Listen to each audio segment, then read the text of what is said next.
Hey y'all, welcome back to another episode of the Post Game Spread. I'm your host as always, Blake Helm. You are now listening to the Hagen Banks story, and really excited to bring this to you guys. This is unique in how it came to fruition. Hagen is a fifth-year senior at Alabama, closer for them, slinging it, run and ride guy, unique arm angle.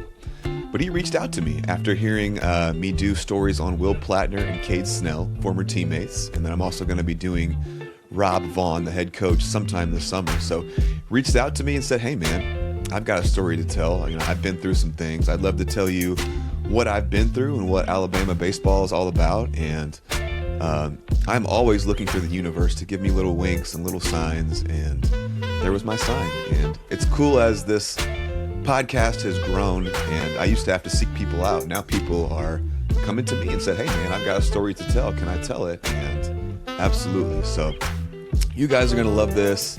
Awesome accent on this guy. We talk about all things Alabama, injury, what he's been through, the Alabama scandal, the coaching change, talk on his teammates, his repertoire, all of his processes. It's a beautiful story. The Hagen Banks story. You guys are going to enjoy it. Here we go. All right. What's up, y'all? Before we get into the podcast here, I want to acknowledge all of my sponsors, and I'm in somewhat of a unique position here because I have local stories to Central Illinois or Springfield, but I also do national stories as well. So my national sponsors are Birdman Bats, Jack's Batting Gloves right here, and Clean Fuego. Go check them out. Highly believe in all these guys. Locally, Washco Strength and Speed, Overtime Training Academy, Body Symmetry, Milner Dentistry, Bank of Springfield, Sitco Chiropractic, Glisson Heating and Air, Eric Easley the Realtor, The Office Sports Bar and Grill, Hammers Radon Mitigation, Cardinal Cleaning, GT Performance Consulting, Safe House Illinois, Hudson Chiropractic in Cape Girardeau, Missouri, the Shamrocks Baseball and Softball Club, Flow Yoga, Hurwitz Enterprises, and Salvaggio Steel. We are also supported by the Kaiser family. We appreciate you guys. One. All right, guys, here we go. Welcome back to the post-game spread. I'm your host as always. This is going to be the Hagen Banks story today. This is going to be unique to a story that I've done before in terms of Hagen reached out to me actually on Instagram. I've done a couple of his teammates, Cade Snell, Will Plattner, and he basically said, I have a story to tell. And I was intrigued, and I let the universe bring me stories sometimes and things that are interesting, and it kind of seems like I've become kind of the unofficial Crimson Tide media guy here in some way, doing some stories. I've got Coach Rob Vaughn coming up this summer too, so happy to do it. Roll Tide, my guy. You guys are having a great season so far here, 19-7. We got Auburn coming up, so like you said, that would be a cool time to kind of touch base because I know that's a huge rivalry between you guys and whatnot.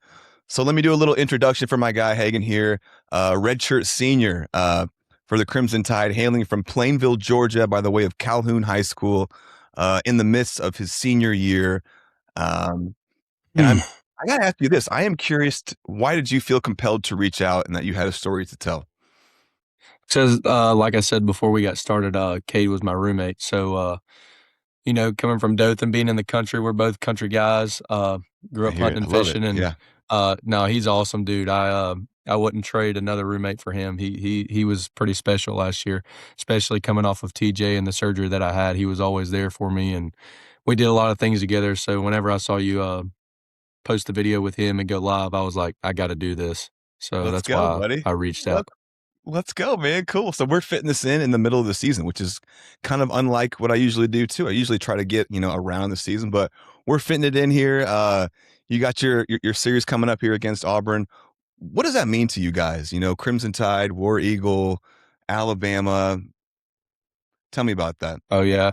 It's the biggest, it's the Iron Bowl. I mean, it's Auburn Tigers. Whether it's baseball, football, basketball, golf, basket weaving, whatever it is, we want to take them down. Ain't nobody in Alabama or Alabama fans do not like Auburn fans, that's for sure. So, this is a big weekend, especially off the weekend we're coming off of. It hasn't been, our record doesn't show the team we are. We got really good players. And like I was telling somebody the other day, they were asking, what's up with the team? And I'm like, the vibes are high, the positivity, the guys in the locker room have got great head on their shoulders. And Yeah. the title change at some point. I know it will. And so this Yeah. past weekend was huge for us, especially going in this weekend. We'll have a Mhm. probably, if I had to imagine, it'd be a packed crowd Friday, Saturday, and Sunday, even though the Yeah. basketball team plays Friday. But Yeah. it's always a big weekend, so we're excited. So are those games like against Auburn even more electric than a typical home game series? Oh yeah, like the right field Rangers are awesome. So shout out to Yeah. the right field Rangers, but this weekend will definitely be a whole lot better. Because like I said, it's a big rival weekend, and the fans will get real loud. They'll be all into it. So Yeah. it'll be big. Tell me this then, because I loved asking Will Platner, who's an Illinois guy like myself, and then also Cade, who's an Alabama guy. What does Roll Tide mean to you? I'm so it's so interesting to me how you guys use it. It can be used for everything. It can start a sentence. It can finish a sentence. It can be like an exclamation point. It can be like a hell yeah. Like what you got? It just kind of rolls off the tongue. I don't know. I didn't watch those videos of Platt and Cade, but it's just like, I don't know, it's like a big thing around here, like, I'm being from Georgia, I grew up as a Georgia fan, um, Right. but, as soon as I started getting recruited by the coaches from here, or actually the old staff, we'll get into that in a minute, but, Yeah. I don't know, it's just kinda felt like home ever since, and Roll Tide is just once you come here, it's just like one of those things that just sticks with you. It's kinda like, like you said, like, Yeah. it's just it just rolls off the tongue. It's just Roll Tide, baby. Do you think you will be saying Roll Tide for the rest of your life? Oh, 100%. Oh, yeah. Oh, yeah. I love it, man. Okay, let's Wow, just what jump you on got? in What you then. got on? What you What's got up? on it? What do you have on it? Oh, Do you like on it? a Roll Tide? Yeah. What do I have on Roll Tide? I think it's fascinating that it's just this phrase that can be used for so many things, and it means so much culturally, to Alabama, Yeah. and that people, like I love when people are just like, end a sentence like, all right, Roll Tide. Or like, Will says Yeah, it's something like, just like Kate says something like, oh yeah, yeah. we're frying some steaks on the grill. Roll Tide, like it's just Yeah, that's just that's why I say it just kinda rolls off the tongue. It's just like a known thing around here. it's perfect, my guy. Let's jump into our questions then. What is your earliest memory of baseball? What you got? Oh gosh. Probably whenever, I don't really remember this, but my mom and dad tell me it all the time. Whenever I first started playing, T-ball, um, I, uh, I hit one, I guess, to the outfield or whatever, and I I ran to first base, and I rounded first base and ran behind the bleachers in the outfield and skipped second base and touched third and come home. So, that's probably one of my earliest memories of baseball, I guess. It's kinda funny. Earliest memories? Most guests that I have on have some sort of athletic background within their family. Mom and dad were studs. I got an older brother that's a pro. Uncle this or that. What about your family? What we got going on there? So my dad played college baseball for a little while, and then he, played independent ball, Oh, cool. which is, I guess, between college and pro ball. He played, professional softball for probably 18 years. Fast Um, pitch or so slow? slow pitch, and, Oh he yeah. played professionally for a long time. Oh, sick. And then my mom played, college basketball at Valdosta State. Really? Yes, So sir.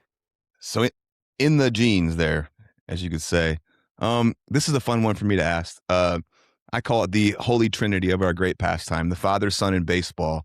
What does that mean to you? And like, let me lead you a little bit. Like my relationship with my father was heavily, built around me chasing professional baseball, college baseball, us, throwing together batting practices, car ride home, talking about it, all kinds of stuff like that. What did your dad mean to your development and your journey in baseball? Means everything.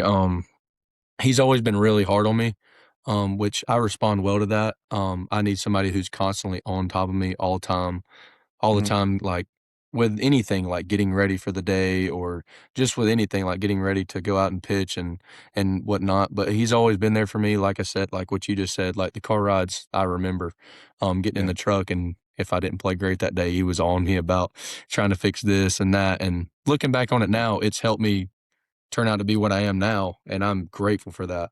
At the time, Yeah. I was little me crying in the car and like, "Dad, stop! Like you got to stop." But looking back on it now, it's definitely helped me a ton, and Yeah. I will forever cherish those moments with my father.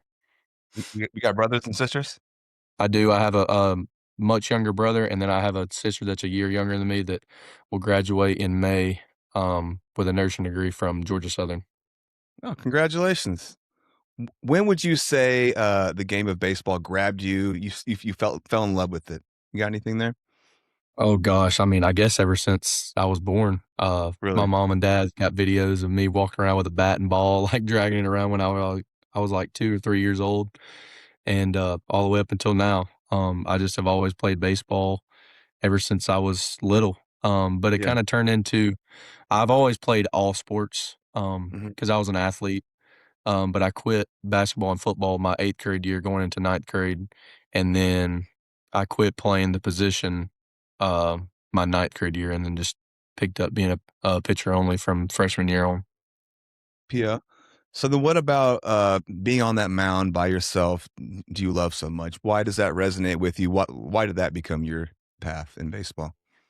I don't know. I had always played third and outfield, so I always was able to throw hard, and I always wanted to throw it as hard as I possibly could.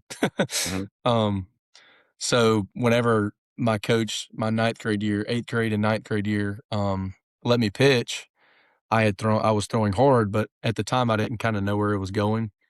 Yeah. But I was throwing way harder than a lot of kids my age at the time. And I was like, you know what, maybe I could take this somewhere. So I got into pitching and uh, met with this pitching instructor and pitching coach, and he kind of helped me throughout my high school career. And now in college, and I just love attacking hitters. I like whenever I get on the mound, like I think Hmm. of I'm gonna beat you before you beat me, and I'm gonna attack you first before you get me. I don't like being Yeah. on my heels, like I want to be able to go at you first. That's just kind What's of that? my What's that like standing on the mound like a Friday or Saturday SEC game? You know, adrenaline's pumping, late inning. What you got? What does that feel like?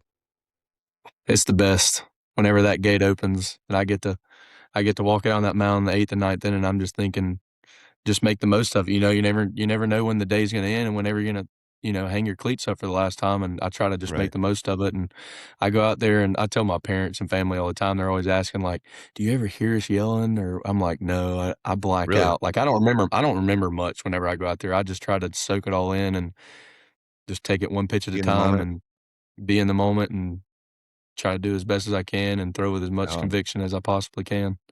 oh, I like that with conviction. Circling back to like Little League, are there any special memories from Little League or teams or coaches or anything like that that jumps out to you that you feel like you want to talk about or jumps out? My pitching coach, Heath Phillips, like I was talking about just a minute ago. So my 8th grade year, going to ninth grade year, my coaches were like, "You need to really like take take this pitching seriously. Like you're throwing hard." Yeah, And I was like, you got "Okay." talent.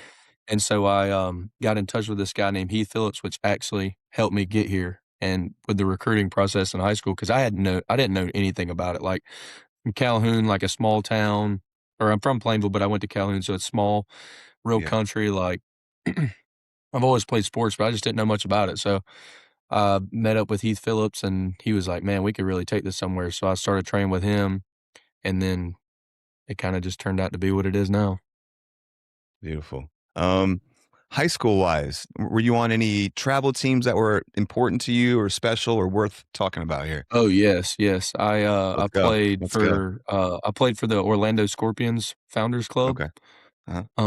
with Johnny Goodrich, and, so my freshman going into sophomore year, I made a big velo jump, and I started throwing harder, and From what to what?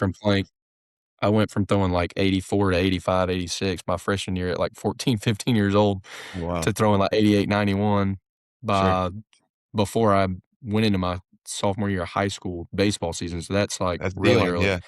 Yeah, yeah. And so I was playing for the Georgia Scorpions, which was kind of a home team, like, one of those little teams at home. And Sure. it was new, but they were connected to the Orlando Scorpions, which is kind of like the scout team, as they call it now. Um, Yeah. So they switched me to that team so that I could get in front of scouts and whatnot. Yeah. So my sophomore going into junior year, I played up so that I could get in front of scouts, and I actually got to play with I played a full fall and part of the summer with Dylan Cruz and Zach Veen and Oh, that yeah. group of guys. So it was really cool getting to be around those guys, especially that year because that was their senior year and it was going to my junior year. So Yeah. there was MLB scouts and college scouts everywhere. So it worked out to be perfect for me. And then obviously senior year they all got drafted in the first round. It was crazy, except for Dylan Cruz. He chose to come to LSU. So, Yeah. but So tell me about your recruiting process and how you ended up at Alabama. so like I said, I jumped up Vila pretty quick. So I jumped into recruiting really fast, and so it kind of Like just school started out started with calling smaller. around the time? They started calling around like I guess the end of my sophomore, going into junior summer ball Yeah. season, and Heath was helping me at the time. And it started, I'll never forget the first school they ever walked up to me. And this was back, like, I'm old. This is crazy to say this, but they walked up to me and gave me like the physical card. Now you'd call on the phone and like, you text or call. But I will never Right. forget it. They gave me a physical card and I thought it was the coolest thing ever. Yeah. And so it went from Belmont to a couple more schools. And then fast forward like 5 months later, I started throwing like 90, 93, 90, 92 as like a Yeah. 16-year-old about to turn 17. And then it Mhm. was like LSU, Florida, Georgia, The big Alabama, dogs. all Yeah. these schools. Yeah, yeah, yeah. Yeah. And and then I just started talking to all these schools, and my dream school was LSU. Mhm. Um, but it kind of just didn't work out. And then whenever I started talking to Coach Jason Jackson and Coach Bohannon and it was at Coach Zuli at the time.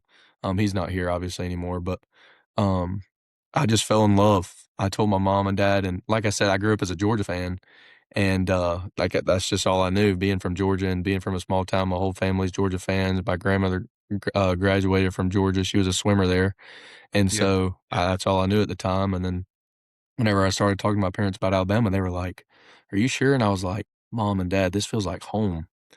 And Roll Tide. That's just kind of been.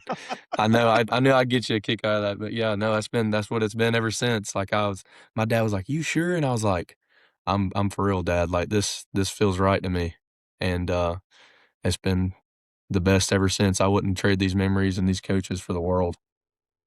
Really? I mean, you've been through some interesting things at Okay, we're back. We had a little minor audio issue there, but no big deal. Picking it back up here, I think we were kind of getting into your recruiting process, and you had just said essentially, Roll Tide, Alabama felt like the right place to be. What was it like then, going, getting there in the fall and like going from high school to like big time SEC baseball, like big dogs. These are guys that are going to be playing professional baseball, grown men, strength and conditioning stuff. I'd love to hear about your experience getting there in the fall. So when I first got here, I was never the type of guy that was big in the weight room. Like I'd never grew up lifting or stretching or doing any of these types of stuff off the field, outside of actually throwing the baseball and being on the mound. And so that Mhm. was the biggest thing for me was lifting 3 to 4 times a week, especially in the fall, because that's like whenever we go heavy, like we lift 3 to 4 times a week. Right. You only get like a day or 2 days off maybe.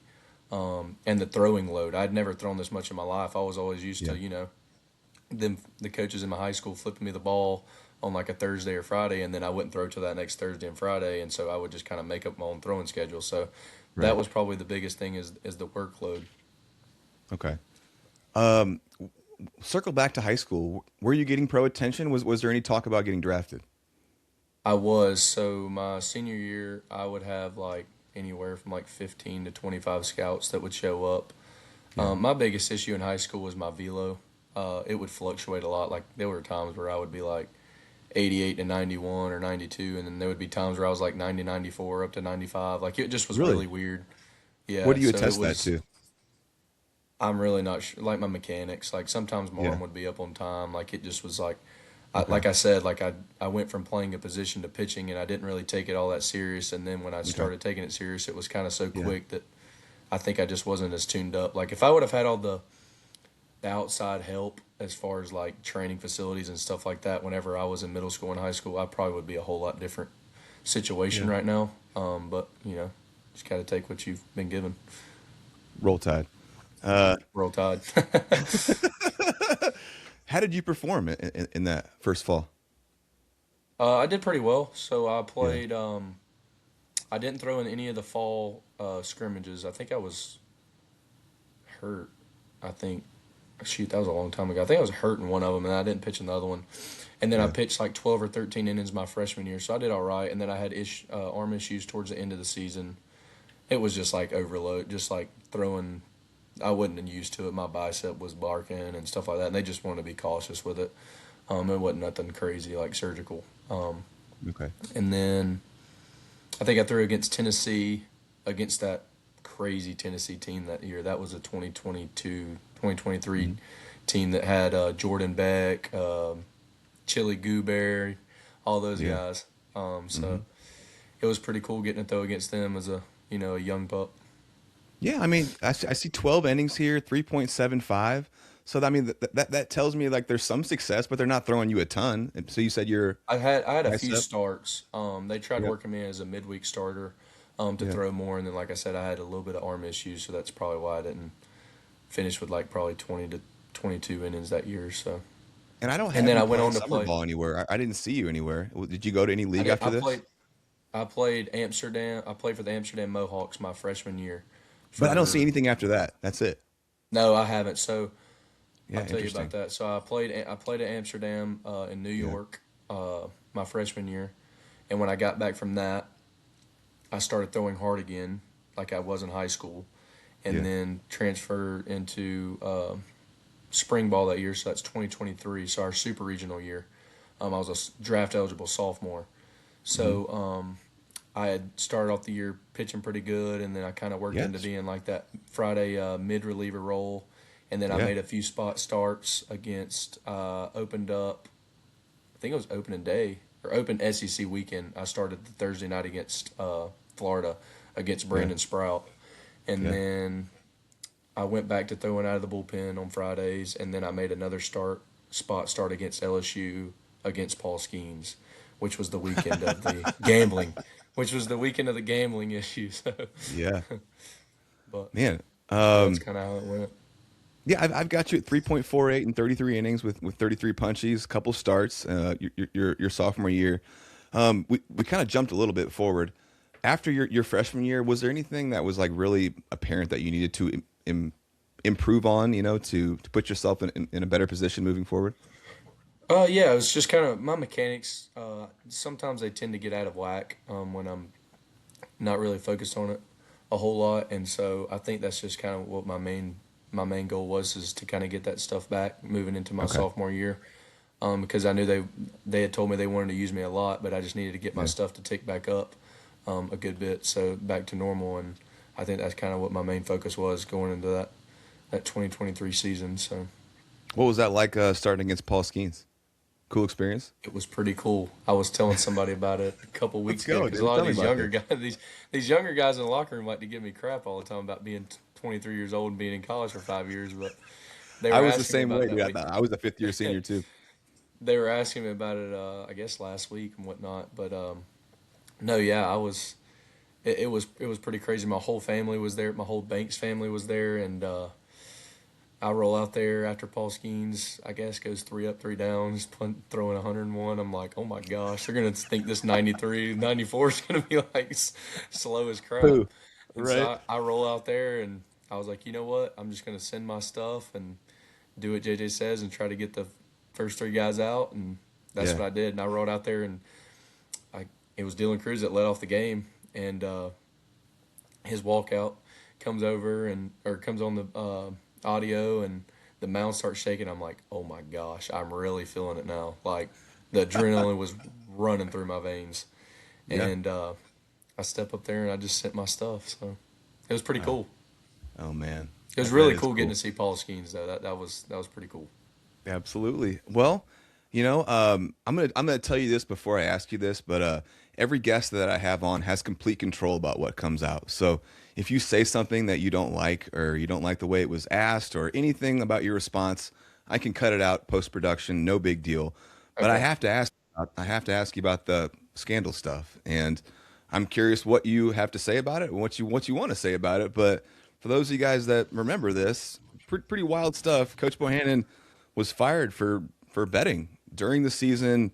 From what I think I've read, and I don't know what the truth is, but he contacted a bookie who placed a large bet, giving insider information, got fired pretty quick. That must have been a wild situation to be on that team, to have been recruited by this man, for that to come out. I'd love to hear your thoughts. I don't want to lead you too much. What do you have to say about all that? Yeah, I'm not all sure if I can talk about it or not. I've talked about it to Sure. multiple different people, and I'll talk about it on here, and then I'll ask if I can, if you Sure. can put that out on the web. But I'll Of course. be more than happy to talk about it, because I get asked often Yeah. about the situation, because I was the guy who started the game against Paul Skeens, and then when the Yeah. bet was placed. So we had showed up that weekend, and one of the starting pitcher was having issues at the time, and Coach Bo scratched him, and I was standing in the outfield just getting ready for the game. And one thing is, like, I knew I was going to throw in the game, so it wasn't like, you scratch the guy and you go to like a red shirt. Right. So I was standing there in the outfield, and I already knew that I was going to throw in the game, and he knew that I was comfortable with making spot starts because I already done it multiple times in the year. So he comes walking down the line. He's like, "Hey Banks, I'm going to need you to start the game. We're going to have to scratch Holman." And Yeah. so I went inside and just did my normal thing, got ready for the Right. game, warmed up in the bullpen, went in the game, started the game, and then fast forward over the weekend, we're like traveling back on Sunday. We get back, and Monday we show up to the field, and I'm seeing my face along with Holman's face, and obviously Coach Bohannon's face, and we're all like, "What is going on?" And then people started calling me, and I Man. was like, "What is happening?" And then obviously it went to higher higher up people than what we were, so. Yeah. It was out pretty quick. It was all over TikTok. It was all over Twitter, obviously, and Instagram, and it was pretty hectic. That's really all I know about it. I don't know the details as far as that, because I met with Right. lawyers, and they kind of got my name out of it as far as being plastered all Right. over the web after that. How did you feel about it? I mean, or in terms of like, I mean, I knew that had nothing to do with me, obviously, right. because if I knew that I was, getting betted on, I would have done something about it. Sure. But I didn't. Yeah, none of us knew anything about it. Yeah. And like I said, I haven't even spoke to Coach Bo since then. I like Coach Bo. He was Yeah. always great to me. But I haven't spoken to him since then, and we haven't really spoke on it since Really. then, to be honest Did you with you. feel betrayed in a way? I don't think so. I don't think it was directed towards me or the team. I honestly, I really don't know. But I know Bo well enough where I don't think that it was, Right. but that's just me. I mean, I don't know either, but from what I read, when you read the articles, it doesn't sound like a man that was like trying to set you guys up I to really fail. don't. It sounds like a I man that had a really don't betting think so. problem. It sounded like a I man that guess, had and I'm a really gambling not problem. sure. I People don't have know those. him. Yeah, yeah, Yeah. yeah. I would be willing to say that he really didn't do that on purpose to hurt Right. us in any type of way. It didn't seem like that, at least from everything that I've read. So how do you guys? That's rattling to a program for that to happen. Early in the season, there. How do you guys regroup and come together? Well, I've told this story multiple times, and so the guys that were on that team that year were much older. I mean, the starting nine was pretty much all seniors or grads. Yeah. So it was really good having older guys, especially for myself, because I was a sophomore that had thrown a lot, and those guys have kind of taken me under their wing, and Yeah. we were really in a good spot as far as after the whole situation come down, and excuse me, Greg Byrne come in there and told us that he wasn't going to be our coach again, that Jason Jackson was going to be our interim head coach, and Yeah. since that day we all were like, let's go make something of it, kind of like a Cinderella story. So that's just kind of how it worked from Yeah. that day on. We were just like, let's just play for ourselves. Like, we got nothing else to lose, Yeah. So For like sure. that's really all it was. And then we had so that year, that was the last time we had Auburn. We hosted Auburn for a series. So Yeah. we went Auburn, or it was Vanderbilt, then Auburn, then somebody else, and we started winning. We were like, man, we can really do something with this. And then it just kind of went on from there, and we were like, you know what, let's just play for ourselves and make a Cinderella story. And that's what we did. And we Oh, man. just came up short, one game short. Tell me about your best memories from the end of that year. Anything that stands out that you want to talk about, or anything like that? God, we had a bunch of good stories. Those are some good guys. Jim Jarvis, Jacob McNary, Drew Williamson, Jackson Reynolds, G Mac, Pinkney. Man, we had some good stories. We were big on golf. we played a lot of golf together. We spent a lot of time on the golf course, and just from golf course, from the hotel, from the traveling, we had a lot of good stories. There's one story I wish I could share on here, but I can't. Some stories stay in the locker room, my guy. It's not that bad, but it's pretty funny. Maybe you can tell it to me off air.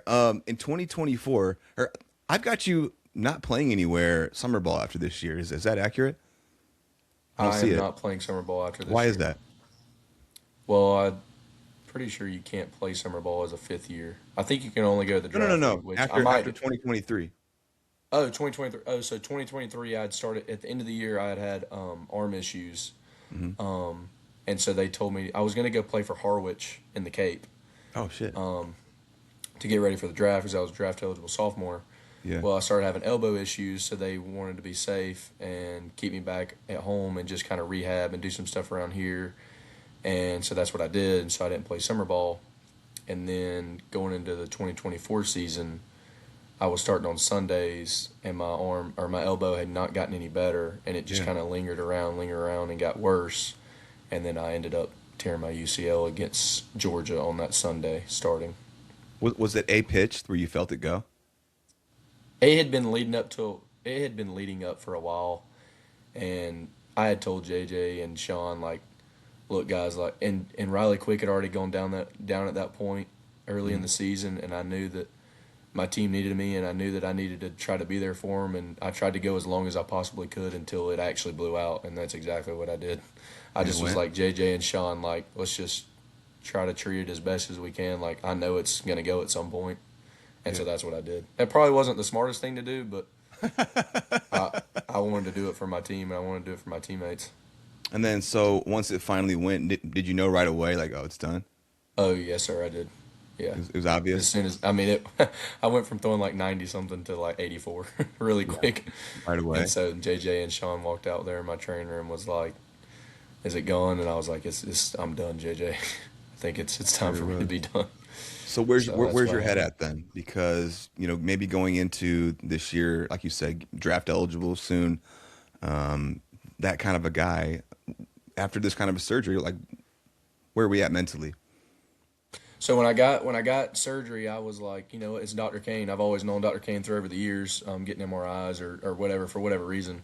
So Yeah, I've known Dr. Kane for a while, and so I knew I was in good hands, and so that's what I prayed on it a good for a while and thought about things and talked to my parents, and I was like, I think Dr. Kane's going to take good care of me. So yeah, um, I had surgery, started doing my rehab, and rehab was going great.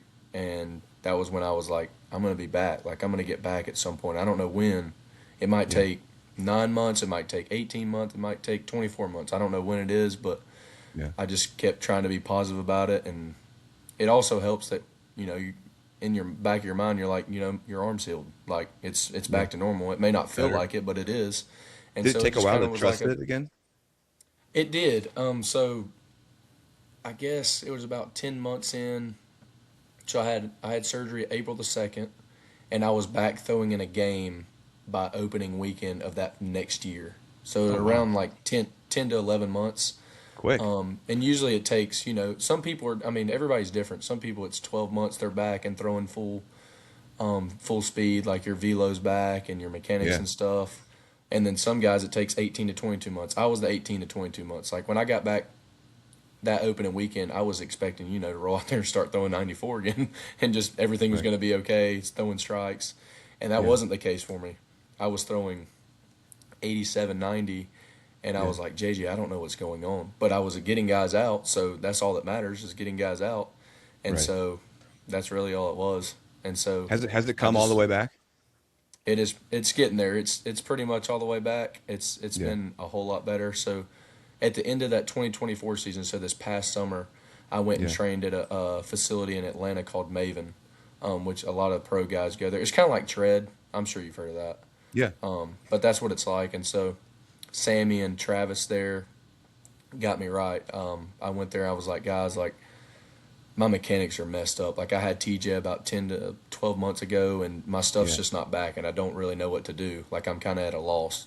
Like as yeah, far as mentally, I was good. Like I was throwing strikes, getting guys out, but I was like, I know I've got more in the tank. Like, I don't know Did they what's like going fix on. some like movement patterns and stuff like that in you? Yes, my movement patterns were terrible. And it was just Yeah. because of TJ. Like, you come back from TJ and you like have to recreate, like you have to retrain yourself to throw pretty much in a sense. Yeah.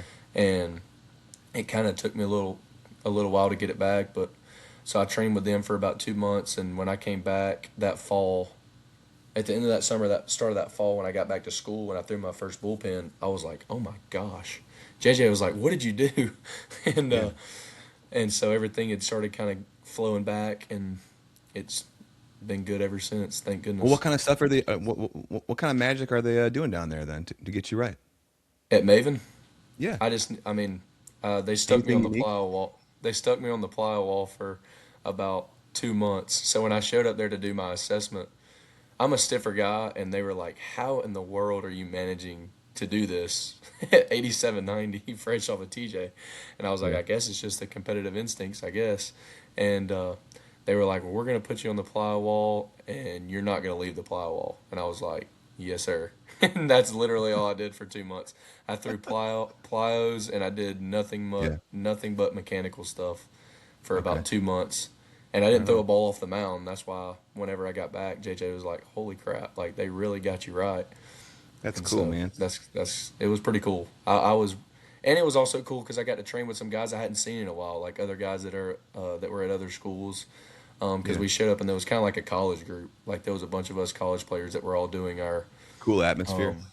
Yeah, Yeah. it was really cool. Like we would show up on it was like Monday, Wednesday, Friday, and on Fridays the guys that would throw bullpens would like they would crank up the music real loud and they would Yeah. throw hard and throw the plies as hard as they could. It was pretty cool.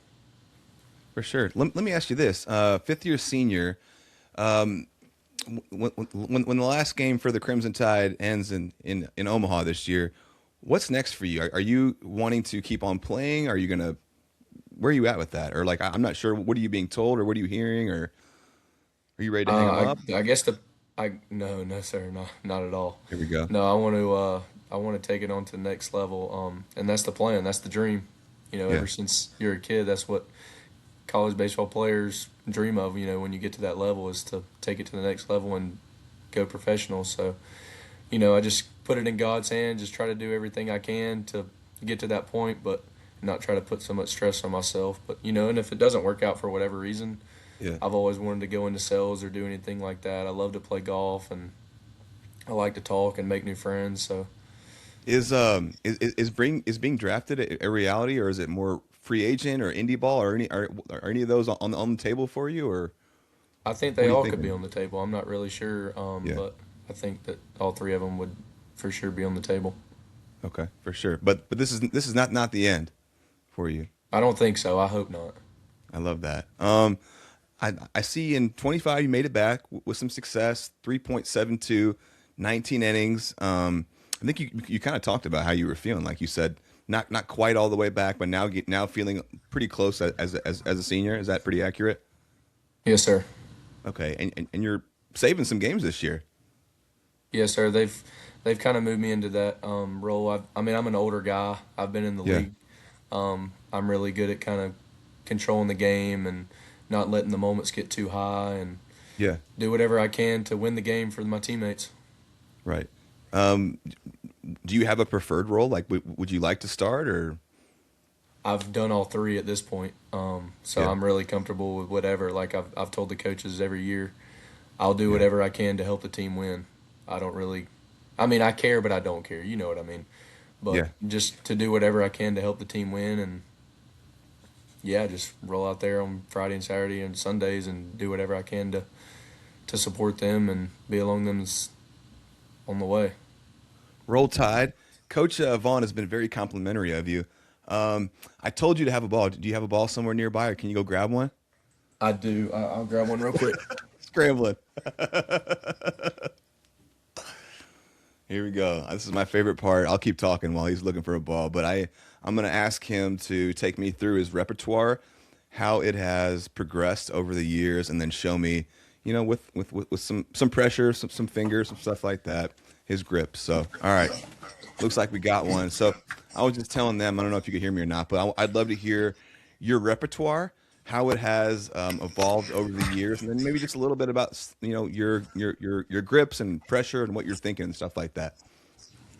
No, yeah. So I just kind of have like the traditional fastball. I try to Hmm. keep my fingers together, and then kind of tuck my thumb up under Yeah.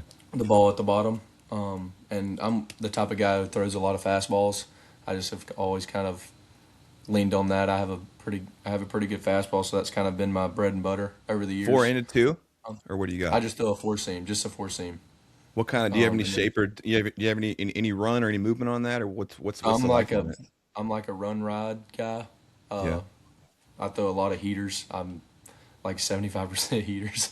It's Yeah. probably too much at times, but Let's go, baby. I enjoy throwing a lot of fastballs at the top of the zone and down and away. Try to Yeah. get them swinging, and Yeah. then my off speeds. I throw a slider, Yeah. which is kind Uh-huh. of like I guess like that right there.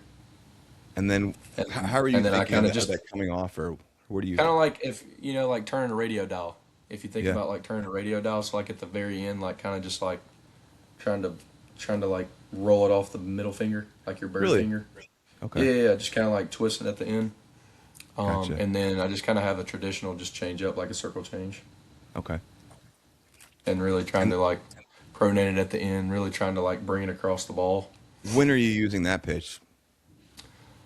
Uh, Either for a first pitch strike sometimes, or cross counting, so like late in the Yeah. count, or like if it's 1-2, 2-2, just different situations where I can really trying to get a swing and miss or a ground ball Yeah. or a pop up. Yeah. How are you using your slider? I'm using it like at a, I don't know, I guess like probably a 35% clip. So I don't throw it a lot. Like I said, I throw a lot of fastballs, but I throw it in a lot of um, counts where it's like 1-2, 2-2, where I'm trying to get them to either swing and miss or Yeah. just something to get them off my fastball. Is that your punch, or are you going back to fastball for your punch out, Probably, ideally? probably fastball for the punch. Really? And then have you messed with like two seams or cutters or anything like that? Or has that just never been something that's? I've never thrown a cutter, and I haven't thrown a two seam since probably like junior year of high school, sophomore year Yeah. of high school. I haven't thrown it in a while. Have you Whenever I tinkered got with, to, s- with? Go ahead. Sorry. well, whenever I got to school, I just was kind of like your traditional like fastball, curveball, slider, and changeup, and Yeah. Drop then the they saw curve. my fastball metrics, and then I kind of have like a funky arm action, and Yeah, I've so seen that. it kind of comes out like a lot quicker than usual, I guess is the best way to explain it. And so Yeah. they were like, they saw I get a lot of swing and miss, I get a lot of whiff on my fastball, so that's why I use a Yeah. lot of that's why I throw a lot of fastballs. Yeah. And so they just were kind of like, let's just throw fastballs, sliders, and changeups. So I Yeah. don't really need a bunch of all speed if I'm getting a lot of swing and miss on my fastball. So that's kind of where it's That's sick. And ended you up do, at. like, I've seen the pictures and some video, and your arm is at some interesting angles. And you're a tall Mhm. guy, aren't you? 6'3", 6'4" guy. 6'3" and a quarter. At least you're listed at that. At least, yeah. That's what's up. Yeah, I yeah. like it. Cool. Always got to shoot for higher. What's up? Always got to shoot for higher. Yeah, for sure, my guy. What is your preferred number and why? I just have, whenever I got to school, I've had 36, and I've always been the type of guy to like, I'm kind of superstitious about stuff. Like, I don't really like to change up much. Yeah. So in high school, I wore the number 7, but whenever I got to school, that 36 was what I got, what was what I was given, and so ever since then, I was like, I'm not going to change my number. Yeah. I had my number whenever I was a kid, like our family number is 12, and Yeah. after my sophomore year, the kid who had number 12 left the jersey behind, and I thought about switching to it, but then I was like, you know what? Like if I plan on being here a few more years, I want to kind of keep it 36, like as like my number. Like I want to be able to Yeah. pass it down to somebody else. So that's just Sick. kind of always what I've looked for. I love that. I think Will told me this before that I don't know if it's still your motto, but was the old Alabama motto like tougher than them? That was kind of your war cry or something like that. So yeah, it's just kind of been a thing ever since Coach Vaughn got Yeah. here. But I'm trying to remember what it was before. It It doesn't matter, wasn't but that. here's what I want to ask you. What, in your words, what is Alabama baseball all about? Just being tougher than like you said, tougher than the other guys. Like just trying to go out there and trying to bully them whenever, like Coach Vaughn tells us, like whenever you got them on the ground, don't give in. Like just Yeah. keep going on them. Like whenever you get a big guy down, you keep going on them. Like Yeah. don't give in at all, and just going out there and sending your stuff. Like you may Yeah. not feel the best that day, you may feel great. Like whenever your number's called, go out there and send it. He can live with it Send it, if you can dude. just send it and not, you know, not back off your stuff. I love that. Talk to me about Coach Rob Vaughn. I absolutely love talking with him for the Will He's Platner awesome. story. Just a gritty kind of blue collar, awesome dude, man. And I can't wait to talk to him this summer. Tell me about him. Why is he He's special? awesome. He's awesome. Ever since I had the first phone call with him after my sophomore year and the new coaches came in, I was like, this is the guy. Like this is Alabama's got their guy. And so Yeah, ever since I agree. then it's been awesome. And so when he got here, he's a little bit different than I am. I'm from the south, he's from the north. So when he first got here, I was like, oh, this is interesting. But then the more time I spent around him, like this guy's awesome. Like you said, blue collar, gritty. Like wants the Yeah, tough guys, and wants the guys who go out there and send their stuff. And whether you throw yeah, 87 or you throw 99, like you just go out there and send it with the best stuff and the most yeah, positive mindset that you can possibly send it yeah. with. So he's I love it. awesome though. He's awesome. Tell me about You will Jason. certainly enjoy it getting to spend some time on a podcast with him. He's I awesome. can't wait, man. Like we had a great like 15-minute conversation. We just vibed so much that he had to be a guest. Tell me about Jason Jackson. Obviously, he stayed up or stood up for you guys when you guys needed a coach to step in interim wise. Your pitching coach. What is your relationship? Why is he special to you? I'd love to hear your He's thoughts. he's been my he's been my guy ever since I got Yeah, here. I can talk to him about pretty much anything. Um, yeah. he's So just he's more than a just always coach. oh more than a coach, 100%. Like he calls me all the time, like over the break, checking in, asking what I'm Yeah, doing, hunting, fishing, playing golf, and we like to joke around all the time and mess with younger guys and just kind of get them acclimated. Like he's just have always been that guy, like kind of like a dad, like a father figure. Like yeah, he's always there for you. He's always upbeat, most positive guy you could ever ask for, coach wise, and he's yeah. old school. And I love that about him. I love that. Tell me about what is Alabama like? You guys have your own strength coach. Talk to me about what is Alabama strength and conditioning all about? How are you guys grinding down there? How do you guys work? Coach Price, man, he's the man. Yeah, Everybody loves him. Uh, but no, ever since I got here, he's been here all 5 years or all my 5 years, and I couldn't ask for a better strength and conditioning coach. He's always been there for me. Whether I mean like certain times whenever you're going through things, whether it's mental or physical, he's always asking you how you're doing and what can yeah, I help you with today. And it's not like you stick to this thing and like whether you're hurt or you have to do it. Like he's always about you. Like whatever it is that makes you better, he's about it. And that's what I hmm think so good about him being our strength conditioning coach is that what works best for you is what he wants. It's not that Oh, he's got this certain plan. It's like you got to do it. Like and this is what I that's believe in. beautiful. You know what I mean? And so Yeah, that's what I think so for awesome sure. about him. Like he's like if there's something like obviously like the small stuff like you can't change, but like if it's something that maybe you feel like doesn't work best for you, he's open to it, and he was like, come see me in my office anytime you want to, and we can talk about it. Like I'm all Yeah, about you. I'm all about helping you get to the next level yeah. and helping you. So I'll do whatever. That is beautiful, man. Oh Yeah, man, he's awesome. Everybody on our team can't say enough about him. He's everyone's raved awesome. about him. Yeah. Oh yeah, he's Let me he's the ask you this best. then. Obviously, you guys have a special environment. Your home games. When you go to other SEC yards, for weekend series, where do you like playing the most? Like, where's the most fun for you to go? So I've been everywhere except for we go to Oklahoma this year. That's the last place that I will have gone that I haven't been to. But I would Really, say the coolest one, Arkansas is up there. really.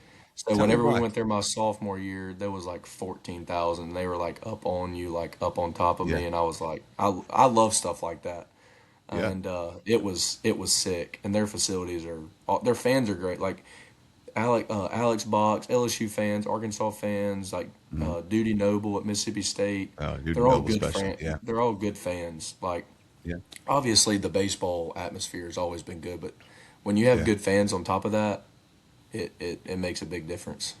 What's some of the best or most unique heckling that you've heard or funniest, anything like that? You got anything that stands out? Texas A&M, the fan section when they do the ball five, that one's pretty cool. Or they Okay. they get your nickname and they start shouting your nickname.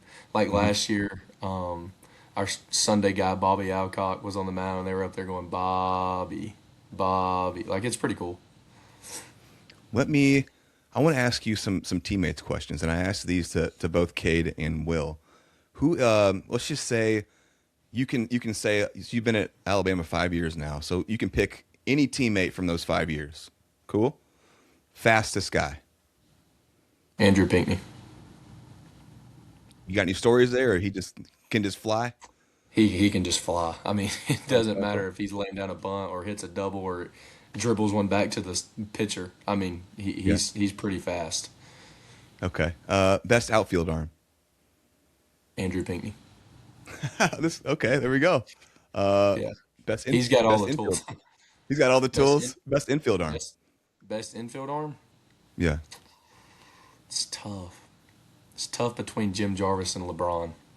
Okay. I would probably go with. I can't choose. They're both really good. Hey, you can do two. That's fine. Absolutely. I would say them for sure. No doubt about it. Most live arm, pitching wise. Probably Riley Quick. Okay. What you got anything there?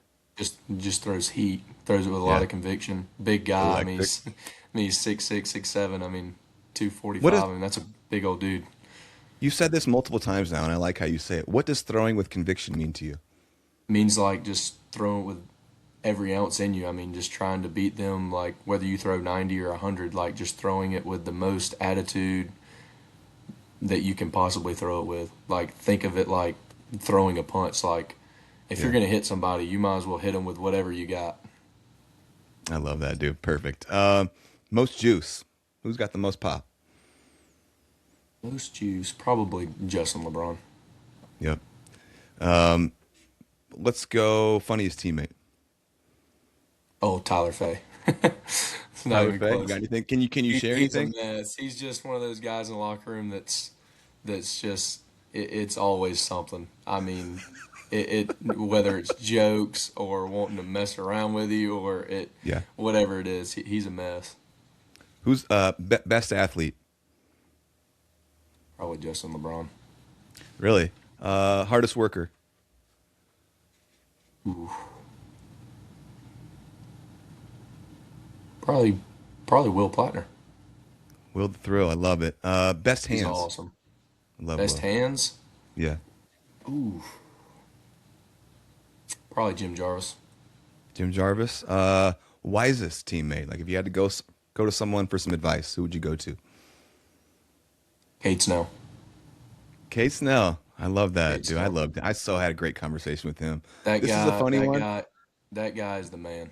He actually is the This is a man. funny one. Who's the best dancer on the team, or in your 5 years? Answer. Hunter Hoops. What you I don't got? know if you're. He's just. Oh, he is something else. I would put him up there with Tyler Fay as probably the funniest teammate too. He's just. Yeah. He used to be a. Well, I don't know if he still does or not. I have to ask him. But he used to. He used to rap. See, he has his own. He has his own album on. I guess something. I can't remember something cloud, but SoundCloud. Dude, every team has a SoundCloud. guy Yes. every team's got a guy that can rap or sing. I swear to God. Yeah. We did too in high school in No, college. that's Hunter. That's Hunter Hoops. He loves to rap. Like I mean, it could be about Yeah. anything. Remixing in the locker room or his songs Oh, on so we can SoundCloud. freestyle? Oh, he can freestyle. He can freestyle with the best of them, and it's hilarious. That's sick. We used to have a guy named Zach Noon in Trubs at Murray. I went to Murray State, and he would be rapping at parties and freestyling and stuff. It was always a good time to have. There's always a guy on a team that's got a skill like that. What Yeah. about best and worst nickname? Best nickname? Dang. Trying to think. Are there any funny Uh, nicknames that you could share? Funny nicknames. My sophomore year, we had a freshman, Jackson West, who played at Florida State, or ended up transferring to Florida State. He plays with the Blue Jays now, I think. We called him J Court, so we did Kangaroo Court, like the. Yeah. I'm sure you know about that. So Yes, of course. he used to get fined like crazy, Every day. like for the most stupid stuff that you could possibly ever think of. J Court. Like, I mean, like, and so we called him J Court because of Kangaroo Court. So Yeah, that's probably the funniest one. I'm trying to think of some good nicknames. Um, I don't know. My nickname's Cotton. My hair Cotton, used what to we be got? my hair used to be white when I was a kid. It just was naturally Really? white. Like it literally Yeah, looked like cotton. So my dad and my dad's brother, they all called me Cotton. They that's still to funny. this day. My dad doesn't call me Hagen. I haven't heard him say Really, Hagen in a really long time. Cotton. I think I already know the answer to this one, but is most talented overall teammate, is that going to be Justin LeBron? Oh, for sure. Tell me about him because I've asked each guest. This guy is, He's just a most phenom. I likely mean, going to be he's the player just of the year. Tell me about him as a player, as a person, anything you got that you think is interesting to share. he is overall one of the best teammates I've ever been around, Yeah, especially at that level. Because I mean, you got it. I mean, what more could you ask for as a right. baseball player and a shortstop, and in my eyes, the best shortstop in the country. Um, I would Absolutely. I would want him be I would want him playing behind me every single inning, every pitch, for the remainder of my career. Yeah, He's awesome as a teammate. He's the most yeah, positive kid you've ever met, yeah. especially being in that light. I mean, he's I Justin know. LeBron, plastered everywhere. It's all It's a over lot of pressure, billboards. and It's he's a lot responding. of Yeah, pressure, and he does very, very well with it. And I yeah, can't respect him enough for it because I know it's not easy.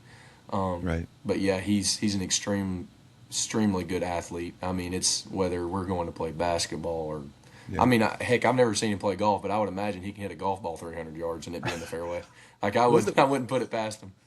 Will said something awesome that like last year he was like, man, like we really need someone to step up. It's time for our best player to be our best player. And like every time someone would say something like that, he'd like drop a bomb or do something to help the Tide and just Oh yeah, uncanny timing like that. like this past weekend, he hasn't hit that great, and he would tell you this. Like he hadn't hit that great in the last few weeks, and then shows up Right. this weekend with the most positive energy ever, and then hits two bombs in two games, and it's like, oh my gosh, it's Justin LeBron, the super player. He's Yeah. back. Like, Yeah. it's like it's the most normal thing ever, and he doesn't Yeah. think twice about it. Like it's no high high, no low lows. Yeah. It's really impressive what he's been able to do. That's so cool.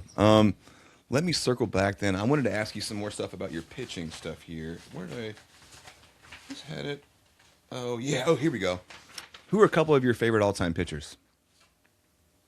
So I grew up watching Craig Kimbrell. I was a big Atlanta Braves fan, and I always thought that Kimbrel. Craig Kimbrell. Yeah. Oh yeah, he was my that was my idol growing up. I thought That's your guy. Yeah. he was the best. Yeah, him and Chipper Jones. Larry Wayne, dude. Yeah, Oh yeah, if you're a Braves fan, you will recognize that. let's go. Let's go, buddy. I was raised a Braves fan too. I've been with them since watching on TBS and all the World Series and stuff. Man, while I am an Illinois Northern guy, I was raised a Braves fan. That's awesome. Yeah. So, pitching wise, have you ever tried to emulate anyone's mechanics or just always done your own kind of thing? I was looking at the questions and I saw that, and I've never really had anybody that I've tried to mimic.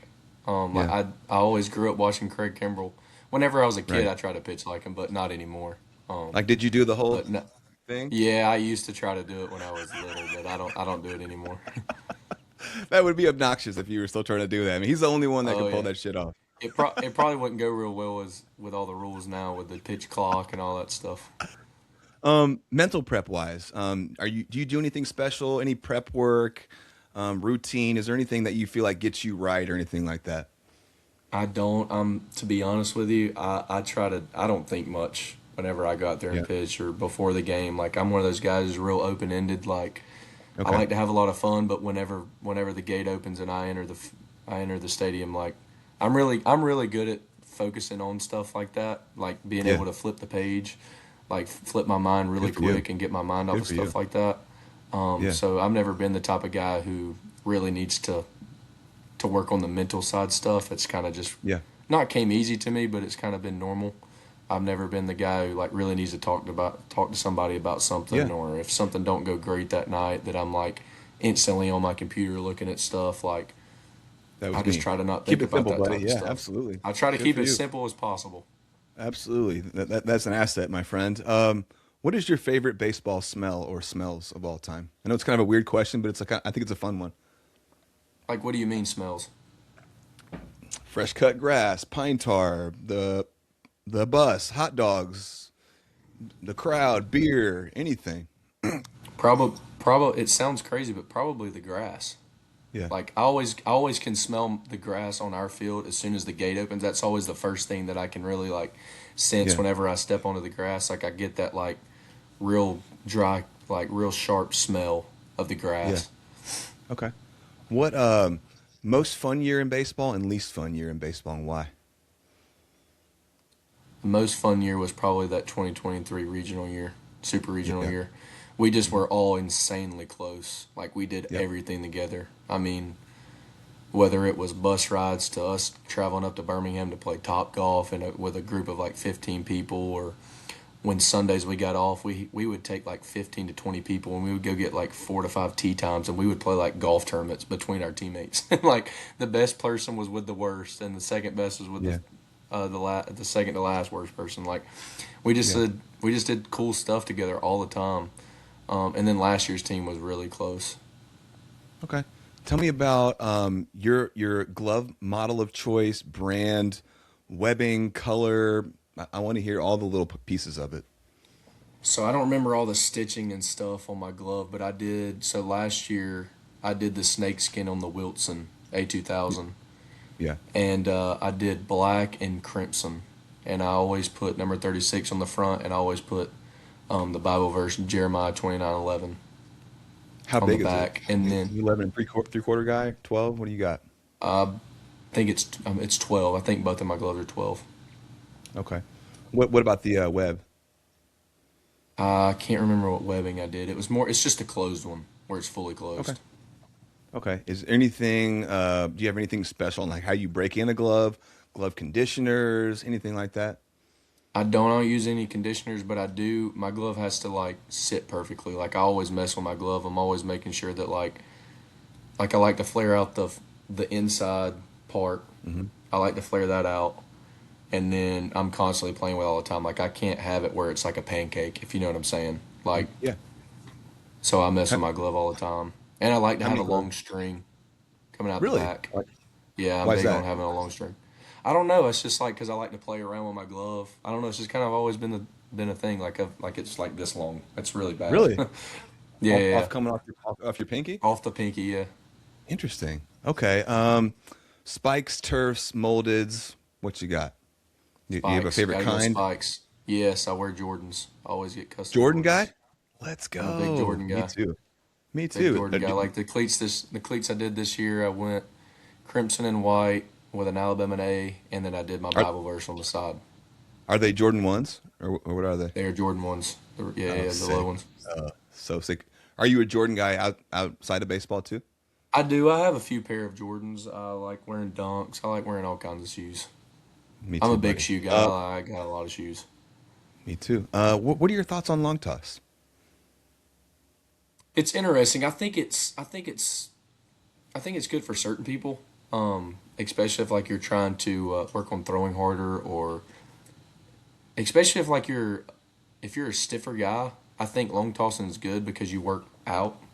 And so I Yeah. think for guys who take a little bit longer to warm up, I think it works out to be better for them instead of guys who are like super loose. Like for myself, I'm a lot stiffer guy. Like I throw plyos and then I take a minute to kind of warm up, and then I like to work out and then get all my throws working back in rather than doing the opposite way around. So that's what I Okay. think as far as long tossing goes. Favorite all time pitcher? Oh, you already said. You're sorry. You already said Craig Kimbrell, who is the Hmm. greatest all time pitcher. Man, there's some tough ones. If I were to say pitcher, probably Greg Maddux as far as a pitcher. What about hitter? I mean that guy hitter. Greatest hitter of all time. Hitter.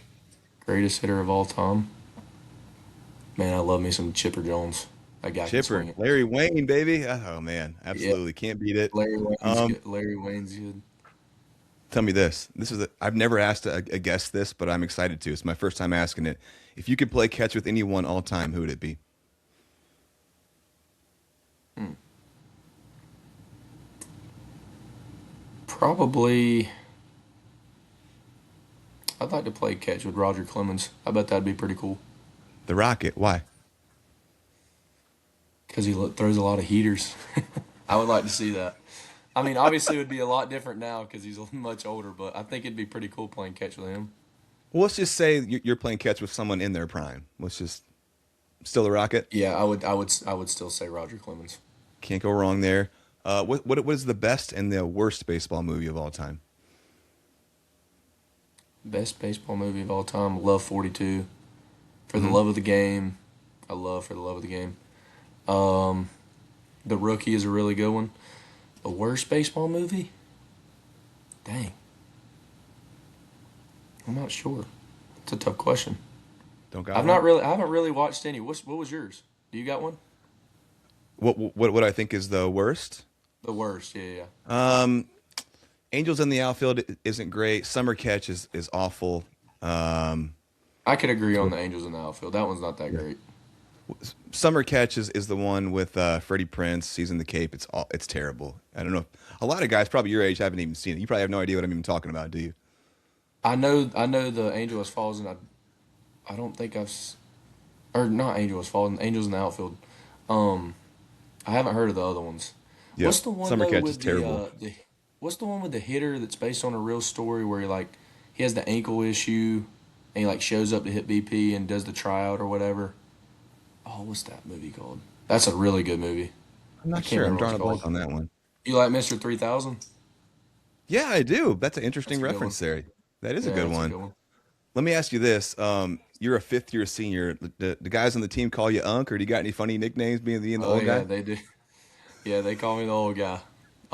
Old grandpa, all of it. They like to give me heck. Um, do you play the show? Do any of your teammates play the show? Is that something that you guys I've do? played it. A lot of the boys play it, like Platt, Matthew Heiberger, Yep. bunch of those boys play it.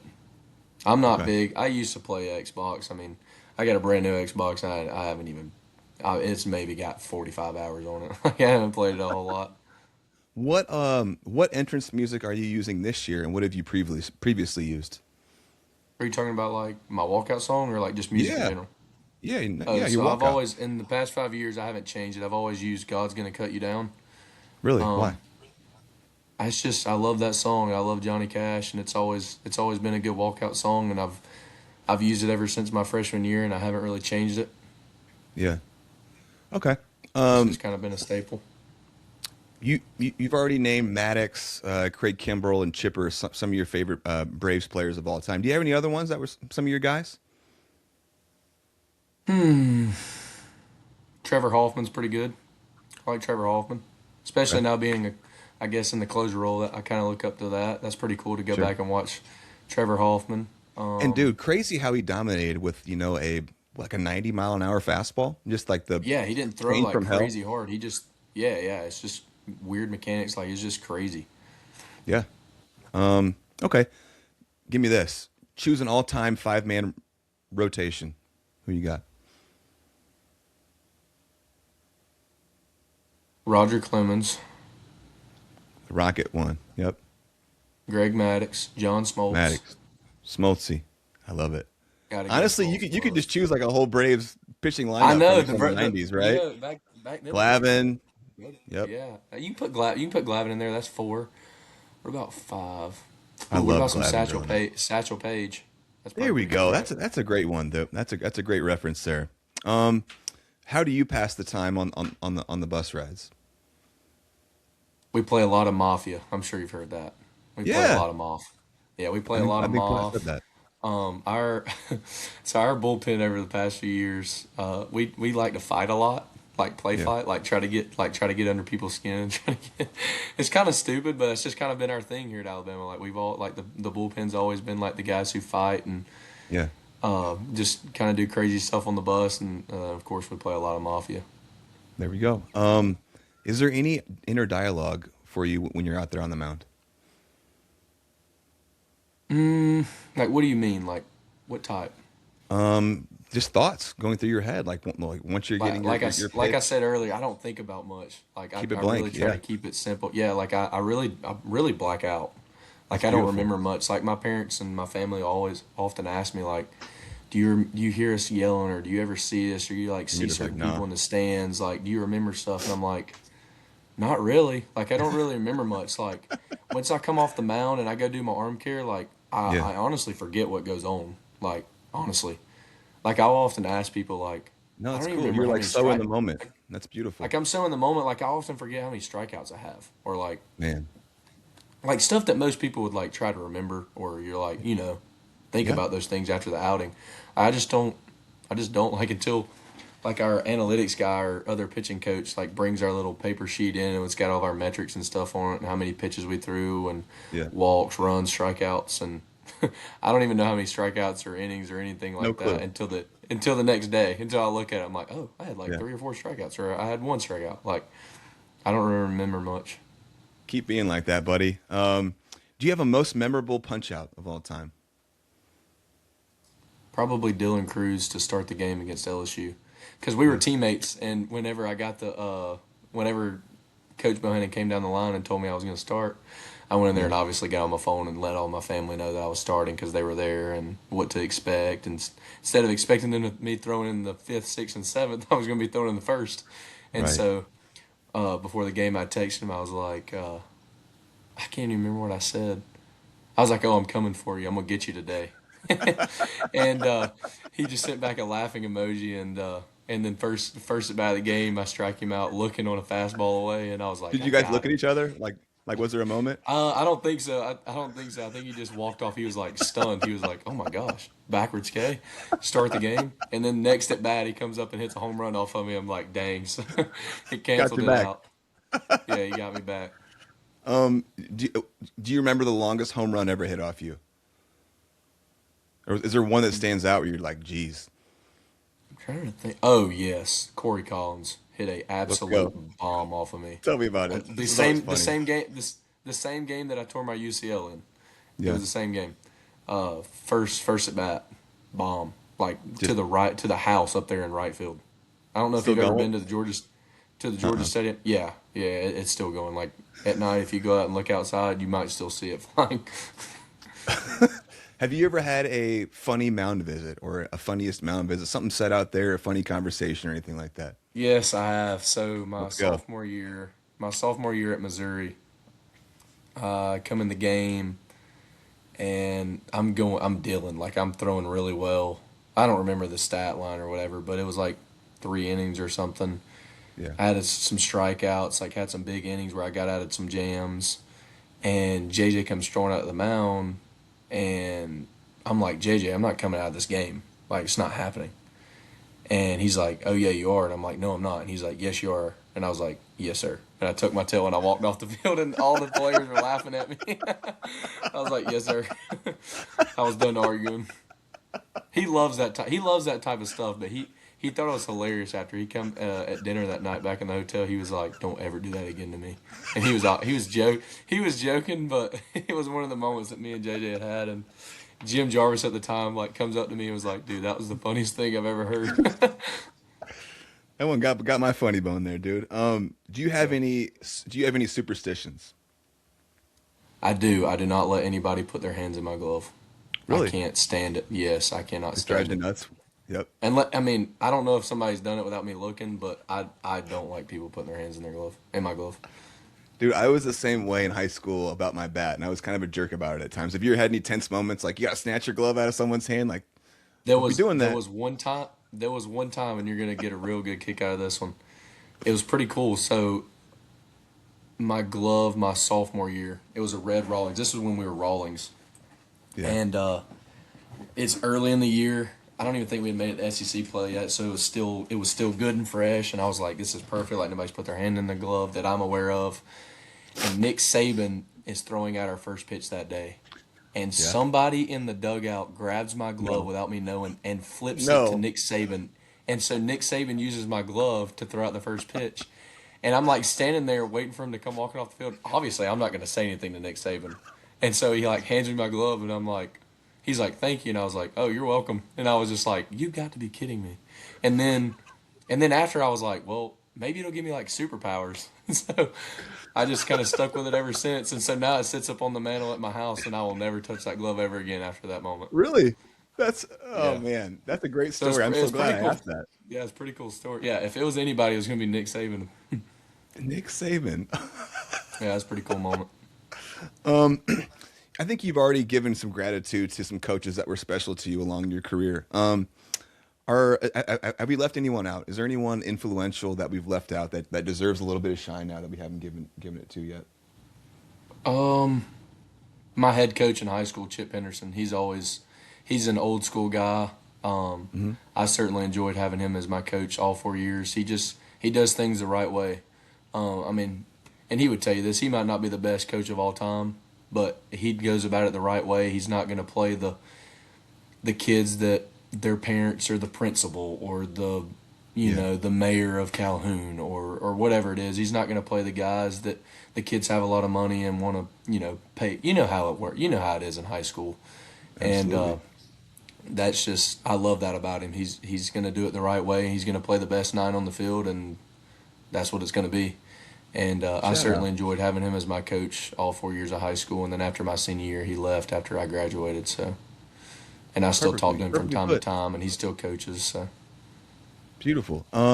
Let me ask you this: what is your diet like, and anything unique that you do there, or anything that you follow as an I'm gonna athlete? get a lot. I'm gonna get a lot of heck for this because a Let's lot of go. people on the team, they they What we got? they love to give me heck about eating because I eat a lot. So whenever I had Yeah. TJ, coming off of TJ, I snacked a lot. So our head of operations manager and the I don't know her name title, but Jess, which is like I guess head of not compliance, but she's like head of like she oversees our baseball program, and which is Yeah. up under Greg Burner AD, and she gets us like the best snacks that you could like. We're definitely, if I had to imagine, we've got the best snacks in the SEC, and it's not even close. And Not even it's really close. bad. It's really bad for me. Like on if I throw Friday night or if I close or pitch or Friday night or whatever, like Saturday, I'm gonna be in that snacks. I'm gonna be down there in the corner of the dugout eating snacks. Snack So they attack. call me they call me fat boy. They call me chubs. They call me all kinds of stuff, and I'm not even big. So, but I knew these guys are gonna get a kick out of this when this comes out. Okay. Got to get your snacks, my guy. Gotta get them. Looking Gotta get them. back, looking back on your career, were there any mistakes that you wish you could change or have a do over on? It's a tough question. Uh, I probably would have taken. I probably would have taken freshman year a whole lot more serious as far as Hmm. getting my body ready. Okay. If I would have done it, if I could do it again, knowing that I would be here for 5 years, I would have definitely changed a lot of stuff, especially freshman year. Like Yeah. I tried to live by the rules, not go out, not do anything, and kind of be a college student. I think I would go back and change that and be a little bit more open to doing certain things and working on my baseball a little bit more and stuff like that. Okay. But nothing Um. crazy. I mean, I didn't really. Okay. What what makes a good catcher or one that you like throwing to? I like a guy that's extremely tough, that is Hmm. willing to do anything behind the plate for me and help me in any type of way. That's why I like Will Plattner, Brady Neal, I was about to say that those sounds like guys. Will Platner.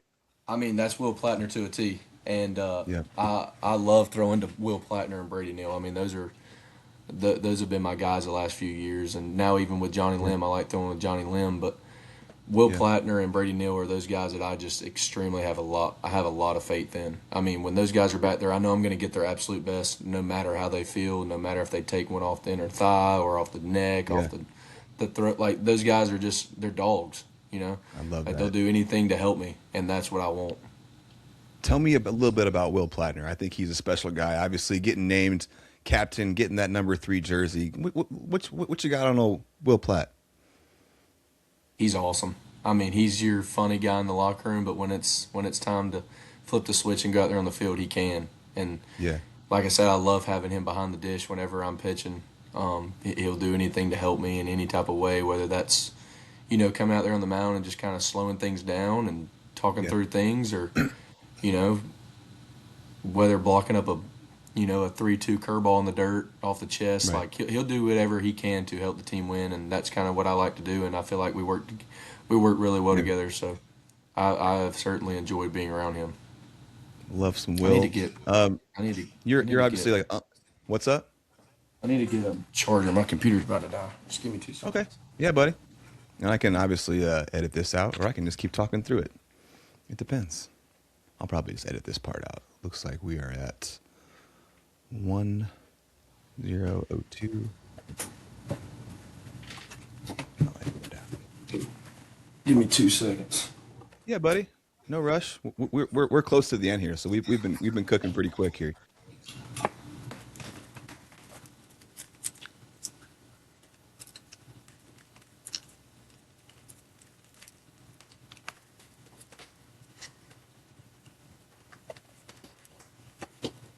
I don't want it to die on me. Oh, you're good, buddy.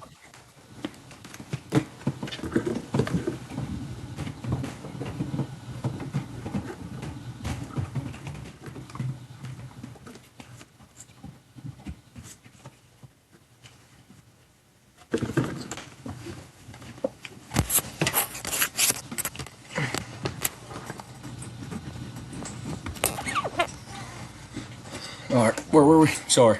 Good to go. No, we're good, man. We were just kind of finishing up talking about some Will Platner there. You said you got to get your thing, so I'll just edit this little part out. I've got an interesting question here. I think. Are you old enough to have been in college when they weren't using PitchCom, or were they using PitchCom the whole time? I was. PitchCom was not a thing when I was my freshman and sophomore year. We used Game Ready. Do you remember Game Ready? I don't. Mm-mm.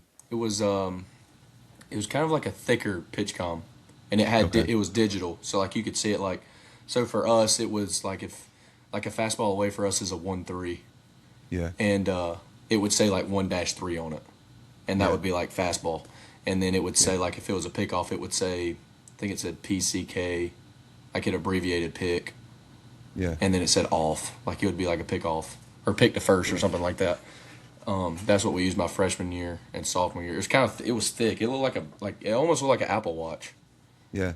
Let me ask you this.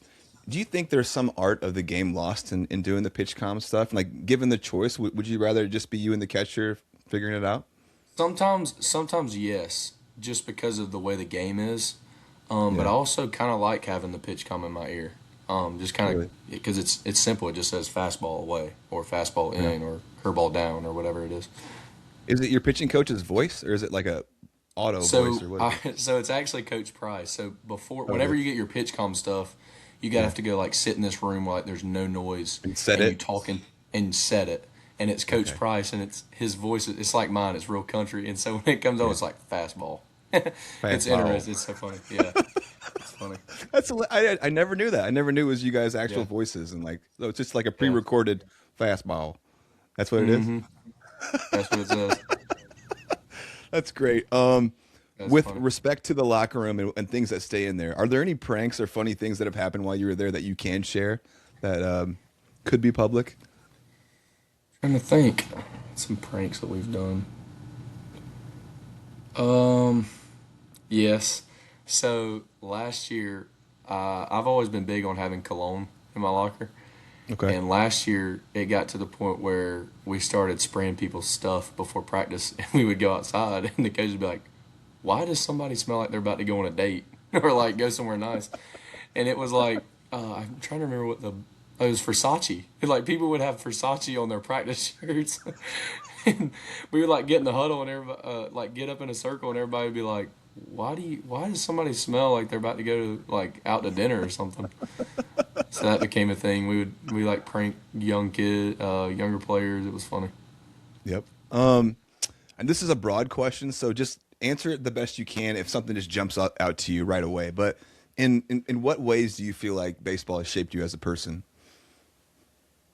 It's helped me in it's helped me in a lot of different ways, especially like not letting the moment get too big. Mhm. And I think that helps off the field. You know that like with anything and meeting new people and being able to handle adversity. Because I mean I haven't experienced the real world yet, but if I had to Yeah. imagine, you're gonna have a lot of adversity and a lot of things not go your way. Yeah. And I think that could help a lot, and it will help a lot once I am in the real world, whenever that is, because the real Yeah. world's not fun, according to my parents. So I would imagine, I would, I would It imagine that I'm depends. gonna have to deal with some. I'm gonna imagine that I would have to deal with something along the way that I have maybe prepared myself for by playing college baseball. Whether that's, I mean, being in the locker room with your teammates. I mean, you're going to be in a workforce one day, or I'm going to be somewhere where I may not like somebody. I mean, I love my teammates, and No. sometimes I want to strangle some of them, and that's kind of how it's going to be once I'm in the real world. So I feel Yeah. like it's shaped me to be a good coworker one day, when whatever that is. Beautifully put, man. I wasn't expecting that answer, but I agree with everything that you just said completely.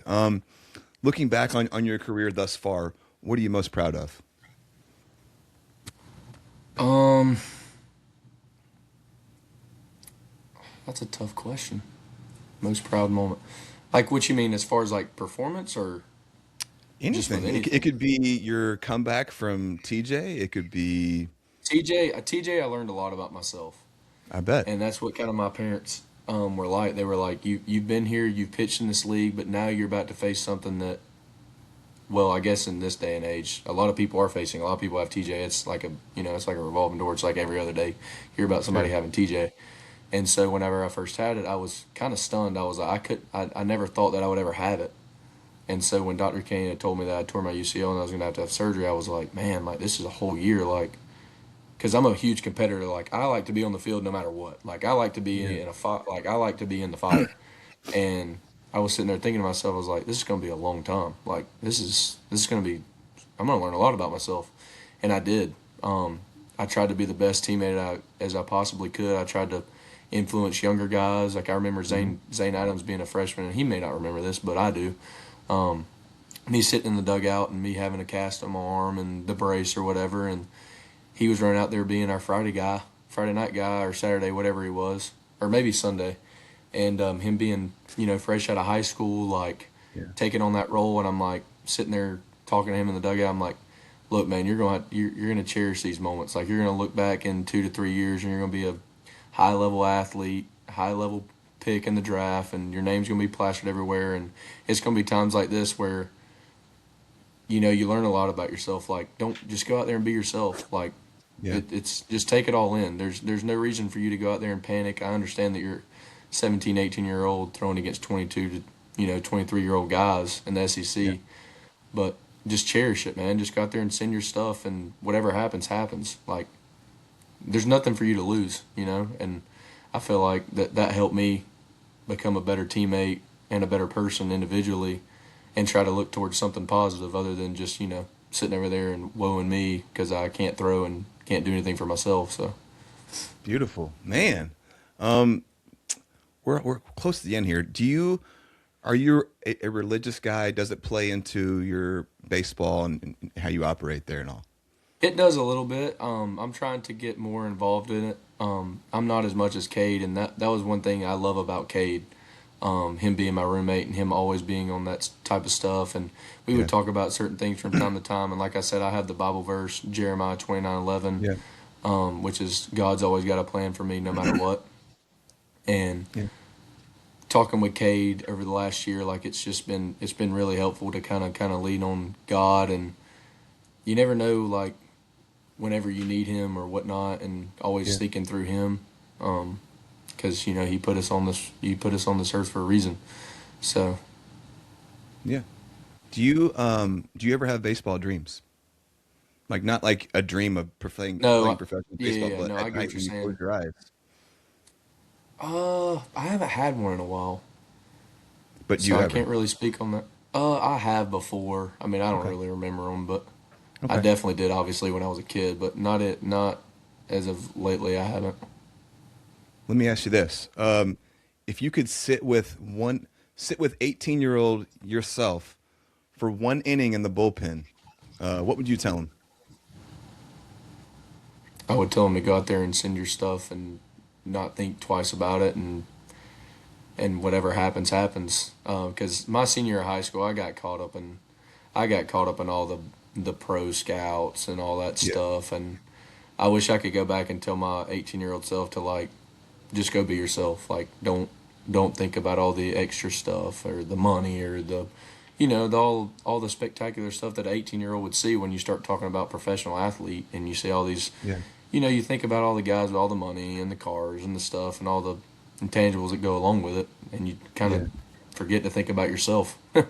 and I kind of got caught up in that. And I wish I could go back in time and change that about myself, or that part. Roll Tide, man. Roll Tide. Hagen, I got no more questions for you, brother. I wrote these out the other day. This was a quick turnaround for us. How was this for you? We're essentially at the end here, so I just kind of want to hear how you felt about this. Was this cool for This you? is awesome. What you got? No, this is awesome. I'm glad I was able to come on here and kind of share my stuff, because Thank you. I have been in college for 5 years, and I've been at the University of Alabama for 5 years. So I've got a lot of good stories, a Yeah. lot of stories that I wish I could tell on here that you would get a really good kick out of. But unfortunately, I Maybe cannot maybe share those someday on I'll, here. I'll get to meet you in person and we can talk about it Oh yeah. off camera. Are you pl- Is are there? you Let me planning on ask you coming this. to any games? I am. I'm going to try to make it down for you guys versus Tennessee because Cam Appenzeller is a guest of mine. Has been a guest on the show as well. So I'm going to try to combine a couple worlds here. So I'm going to try to get down for that. Yeah. Is there anything that you wished I would have asked you, or is there anything on your heart that you want to say before we get out of here? Not really. We covered it all. I Okay. shared some of Well, the main stuff that I'm glad I was able awesome, to brother. share. Well, give me a Roll Tide and let's get on out of here. Roll Tide, baby. Roll Tide. All right, Roll Tide. This is the post game spread, the Hagen Banks story. So excited to see what is next for you, brother. Rooting for you. Thank you for giving me some of your time. I appreciate you. We are out of here. I appreciate it. Roll Tide.